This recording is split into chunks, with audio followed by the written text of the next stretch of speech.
એમાં એમ છે કે છોકરીઓની સ્કૂલ છે એની પાછળ દારૂના 3 ઓરડા હાલે. હવે દીકરીઓને મૂકવા જાવજો લેવા જાવજો ત્રણ તો ઉનાળો છે એટલે અમે જઈ શકીએ. પછી અમે મજૂરી અમારા ધંધે પાણી જાય તો અમારી દીકરીઓની વમ કેટલીક રાખી.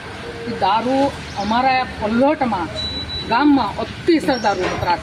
પછી 2 કિલોમીટર અમે આઘા રહી ગામથી અમારે 7 વાગે છોકરીનું ટ્યુશન અમારે મૂકવા જાવ્યું ગામમાં લેવા જાવ્યું તો દારૂ પીને એમાં અનેક અમારી આડા પડતા હોય.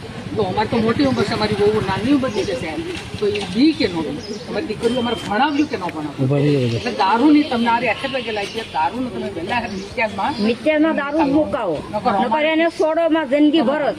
તમે બોલો માં તમને એટલે અમે હાવ ત્રાસ પામી જશે. અમારે મજૂરી કરવી ને આવા અમારા દાખલા અમારે જોવા.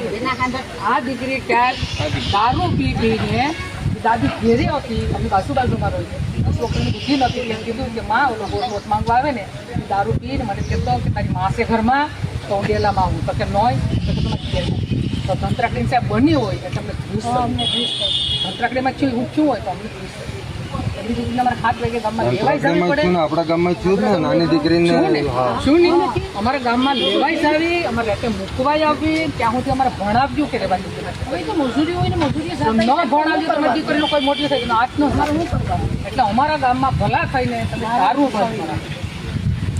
દારૂ આ ખ્યાલ 2 દિવસ સાહેબ તમને હું વંદન કરીને કહું બંધ થવો જોઈએ નકર મિક્સરનો રોડ ઉપર વાહન નહીં ઉપાડવા દે. હા બરોબર. હા આપણા ગામમાં કેટલાક જણા વેચે એ સાહેબ ને તમે કયો લિસ્ટ જમાદાર સાહેબ આવે ને લખાવી દો આપણા ગામમાં કેટલા જણા વેચે. અમારે